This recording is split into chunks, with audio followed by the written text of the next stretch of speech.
Hi, I'm Silver Janay Abalia. Hi, I'm Haritzi Azores, and we will be talking about the Japanese police system and models.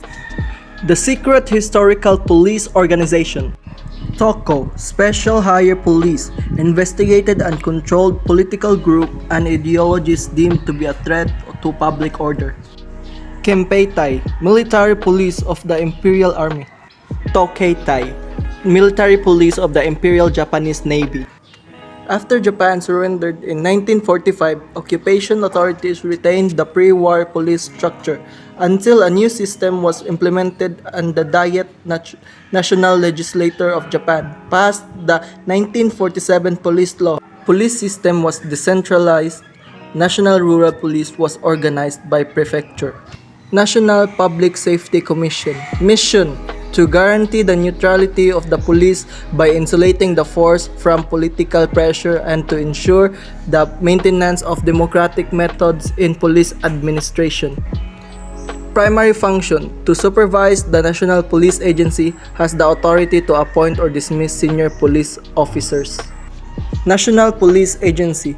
The National Police Agency is an agency administered by the National Public Safety Commission of the Cabinet Office of the Cabinet of Japan and is the central agency of the Japanese police system and the central coordinating agency of law enforcement in situation of national emergency in Japan. Determines national standards and policy, authorized to take command of prefectural police forces. 1899, the agency was composed of about 1,100 national civil servants. Now in 2020, 7,999 are in the service of the Japan Police Force, and it is formed on July 1, 1954. So, now let's move on into our 5 Japanese laws that may unknowingly get you arrested. These Japanese laws are ones that many Japanese consider manners or common sense, but they've taken it one step further and made it official law just in case someone decides to go against the grain. Whether or not Japanese authorities decide to persecute, though maybe a different story, but nonetheless, these laws are maybe one of the reasons why things in Japan stay in order. Now let's proceed into the number 1 on the list, which is the cutting in line to buy tickets. Believe it or not, the act of cutting in line to get on the train or to buy your own tickets could get you fined or arrested in Japan. These, like many items on today's list, fall under Japan's Keihan Zaihu or minor crime law, which is sometimes explained as a law that stipulates the minimum level of morality that citizens should observe in their daily lives.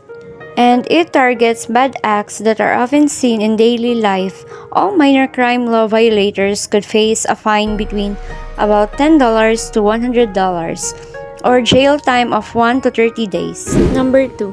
Challenging someone or accepting a fight. In Japan, there's a law that says there shall be no dueling, so anyone who initiates a fight or the person who fights back, even witnesses or the person that provides the venue, can all be punished under this law.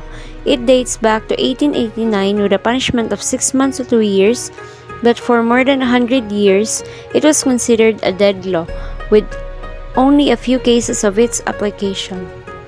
But since 1989, it was suddenly applied to a one-on-one fight, and there have been many cases since then nowadays. Challenging someone to a fight or accepting a fight, whether it be verbally, email, message board, or etc., can still get you 6 months to 2 years, while getting into an actual fight will up to it from 2 to 5 years. If somehow you injure someone in the fight, you can get fined starting from about $5,000 and face up to 15 years in prison. Here's the number 3 on the list: giving the wrong direction to a delivery person. So the act of lying when asked for directions could land you in some hot water in Japan, and it actually violates 2 Japanese laws. The first crime is interfering with the business of another person via prank, as defined by the minor crime law, while the second crime is the obstruction of business by deception, which is defined by Article 233 of the Japanese Penal Code, punishable up to about $5,000 or up to 3 years in prison. which is obviously more severe than a minor crime loss punishment.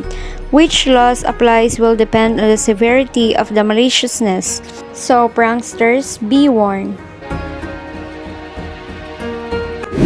Number 4. Dumpster diving. In this case, another man's trash may not be another man's treasure. In Japan, garbage disposal, believe it or not, is big business as waste collected from residents is likely resold to recyclers, a huge profit for local governments. So much so that many have enacted city ordinances preventing anyone but designated personal form is taking away the trash. In other words, taking someone else's trash is a punishable offense in Japan and on several levels. First, a violation of city regulations punishable by fines, then a theft crime as waste discharge from households is considered property of the city punishable up to about $5,000 or up to 10 years, which is obviously more severe than a minor crime loss punishment. Also, a home invasion crime if the garbage dump is on a non-public road or apartment premises, which is trespassing, and is fined up to about $1,000 or up to 3 years in prison. So here's the last but not the least. Number 5. Stopping a wedding. You've probably seen in the movies where the minister goes, "Does anyone object to this wedding?" And a guy stands up and says, "I do." Well, something like that could be punishable crime in Japan if done as a prank. Japan's minor crime law says he may not interfere with public and private ceremony as a prank, whether it be a wedding or other ceremony like graduation or entrance ceremony. Now, if the prank interferes with a business like the wedding hall and has to intend assault, threaten, intimidate, or etc., it could violate Japan's penal code obstruction of business with a more severe punishment of about a $1,000 or 1 year in prison. So, does anyone object to this wedding? I guess not.